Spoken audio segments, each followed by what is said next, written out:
மதுரையிலேருந்து வந்து தம்பிக்கு என்னாச்சுன்னு பார்த்தீங்கன்னா, இவருக்கு வந்து முழங்கால்ல வந்து ஜவ்வு கிழிஞ்சு போச்சு. இது எப்படின்னு கேட்டீங்கன்னா, அது பெருசாலாம் ஒரு எதுவும் உழுகல.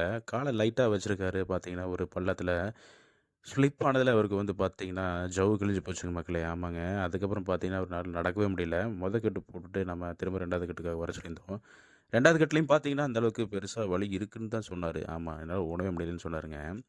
சரின்னு சொல்லிட்டு ஒரு சில எக்ஸர்சைஸ்லாம் நம்ம சொல்லிக் குடுத்துட்டு, திரும்ப நம்ம 3வது கட்டுக்காக நம்ம வர சொல்லியிருந்த தம்பிய தம்பிக்கு பார்த்தீங்கன்னா, வந்ததுன்னே செக் பண்ணி பார்த்தோம். செக் பண்ணி பார்த்துட்டு ஓரளவுக்கு நல்லா இருந்துச்சு. சரின்னு சொல்லி போட்டு நம்ம என்ன பண்ணோம் அப்டின்னா, கடைசி கட்ட போட்டுட்டு நம்ம நல்லா நடக்க வச்சுட்டோம். பாருங்க தம்பி எப்டி நடக்குறாரு. மொதலுக்கும் இப்போதைக்கும் நீங்க பார்த்தீங்கன்னாவே தெரியும் நல்லா டிஃப்ரென்ஸ். ஆமாங்க மக்களே. நம்மளோட எலும்புமுறை வைத்தியசாலையில ஜவ்வு கிழிதலுக்கு நம்ம 3 கட்டில நம்ம வகையில குணப்படுத்திடலாங்க மக்களே. நம்மளோட எலும்புமுறை வைத்தியசாலை எங்க இருக்குன்னு பார்த்தீங்கன்னா, ஈரோடு மாவட்டம் கோபிச்செட்டிப்பாளையம் டூ சத்தியமங்கலம் மெயின் ரோட்ல இருக்கிற காசிபாளையம் அப்டிங்கிற ஊர்ல தான் நம்மளோட வைத்தியசாலை லொக்கேட் ஆயிருக்குங்க மகளே.